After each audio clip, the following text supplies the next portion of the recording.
আমি সুস্থ হয়ে যাই। আসসালামু আলাইকুম। আজ আমি আপনাদের নিয়ে এসেছি এমন এক অসহায় মায়ের গল্পের কাছে, যার আকাশটা ভেঙে পড়েছে তার 11 বছরের সন্তানের মাথা টিউমারের রিপোর্টে। একদিকে অসুস্থ সন্তান, অপরদিকে প্রৌঢ়। সব মিলিয়ে এক মানবিক বিপর্যয়ের সামনে দাঁড়িয়ে এই পরিবার। আসসালামু আলাইকুম ওয়া রাহমাতুল্লাহি ওয়া বারাকাতুহু। আমি সুস্থ হয়ে যাই, মাদ্রাসায় আবার যাই।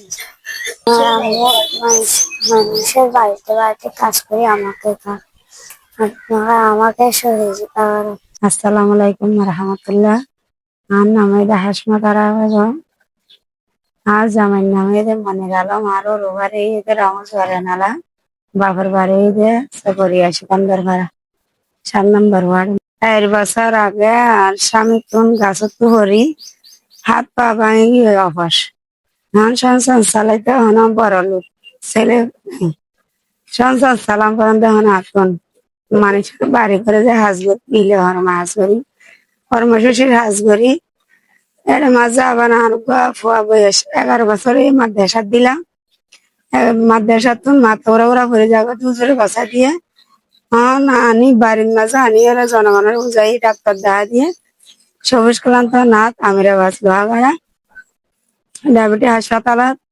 তখন বাচ্চা যখন ডাক্তার দেয়, ডাক্তার দিবা ব্লাড টিমার মানে এবারে প্রথম পরীক্ষা দেন, এমআরআই পরীক্ষা দিয়ে দে শহরত এই খেলাতের মাঝে 1 নম্বর গেটের মাঝে পরীক্ষা দিয়ে আসে আইয়ের হন পর ওজন বাড়াইতে হইয়া 1 মাস পরে দেখা হইতে হইয়া টিয়াল্লা বলি দান না হারি। তখন আর সামর্থ্য নাই দিয়ে বই পারে চিকিৎসা করিবার মতন। এরপরও আবার পরিপুরি আঘাত হয়ে যার গো। আবার গিয়ে ডাক্তার আছে, ডাক্তার হন ওজন বাড়ান ব্রেনের পরীক্ষা দেন। টিয়ানা দেয় চিকিৎসা করি না পারি অনরা আছে অনুরোধ করি দে আর বাবা চিকিৎসার লাগে কি অনরা আরে কিছু টিয়া সাহায্য করেন সিয়ান আল্লাহ বলে অনরা হাসা অনুরোধ করি দে। সবার উপর মানুষ সত্য, তাহার উপর নয়। মানবিক মানুষ হিসেবে কি আমাদের কিছু করার নেই?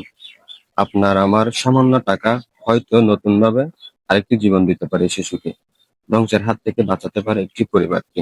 তাই আপনাদের সকলের কাছে অনুরোধ, আপনারা যে যতটুকু পারেন এই পরিবারের পাশে দাঁড়ান।